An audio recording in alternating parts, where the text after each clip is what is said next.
Not only did the essay fail to have a thesis when ChatGPT made it, it completely fails the essay map, which is, it uses headings to guide the reader along because, of course, there is no thesis to tie these things to.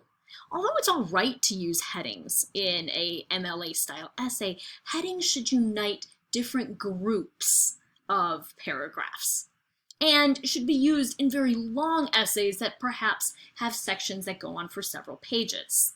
Here, using a heading for each 2 to 3 sentence paragraph, which by the way is not long enough, 2 sentences is not a paragraph in an MLA style essay, does not work. The topic sentence one should clearly state your point without the need for this sort of heading, and those topic sentences should relate back to an overarching thesis and move the reader progressively through the argument. And it should be clear why the reader is moving from point to point.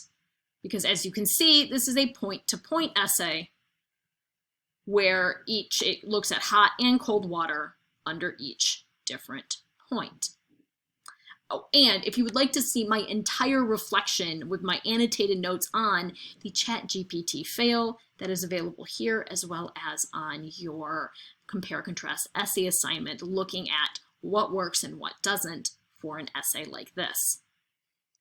So this is moved along by headings, whereas in the fictional one that I made, I have here color-coded the different points that I'm going to use in this point-to-point essay, beginning with time and moving on to being easier to roll out. So not only do these different points follow the sort of map that I've made in my thesis, they also follow chronologically, because when I begin with time, the evidence I use is how you begin to mix and then prepare to roll out this pie crust and how quickly that can be done, because it is in that initial process where we really see a difference. Cold water crust requires time before chilling the ingredients, and then after the pie is made, you need to chill it again.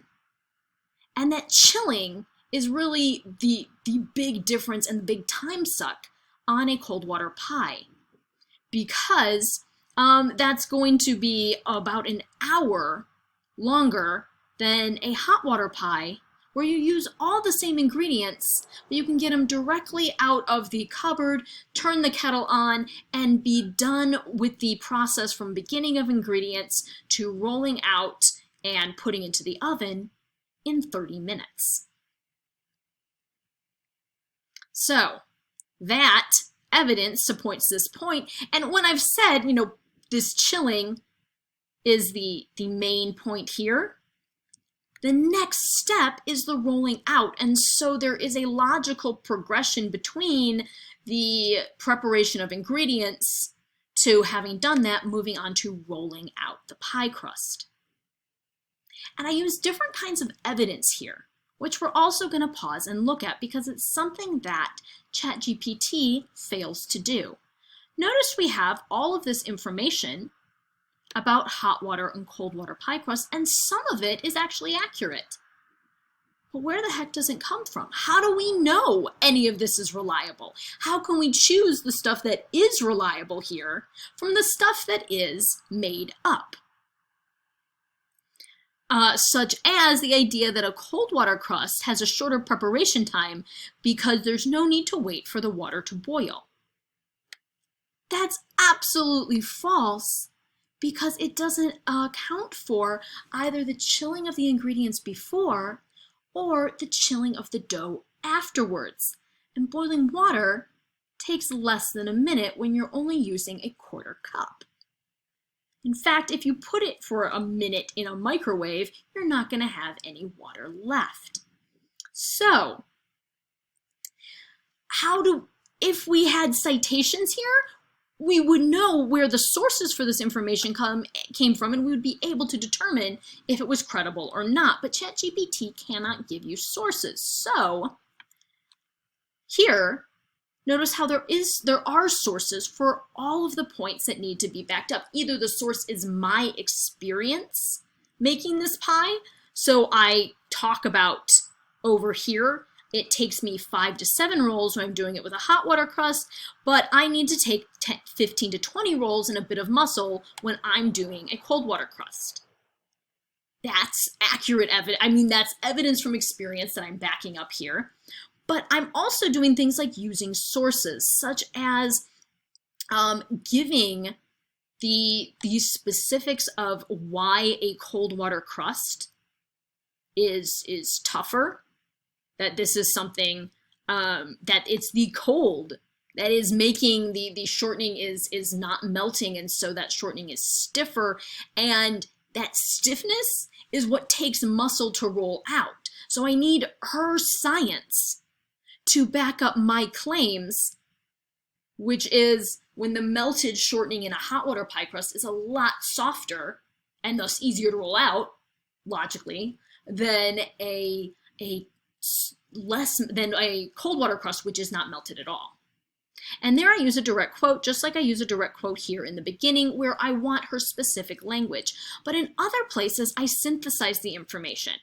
So this idea that a cold water crust requires time to chill, the shortening and the water, and making ice before the dough, and then requires 30 minutes to an hour to chill afterwards, is something that 2 different sources both support. So instead of giving quotes or from both of them, you instead reference them both in a single end parenthetical citation. And that lets the reader know, oh, this point is supported by 2 different sources. And I've up here identified who these sources are. One is coming from the Martha Stewart website, and the other is a James Beard award-winning chef. So these are pretty credible sources. And if you go to my Works Cited page, you can actually get the links and see for yourself whether or not this is true. So that is using evidence and road mapping your paper in a way that is both following a thesis, but also works organically or logically, in that this is how you chronologically move through creating a pie. From prep to rolling out to taste, this movement, and then, yes, to taste 2 different kinds of tastes. All of that is a logical sequence.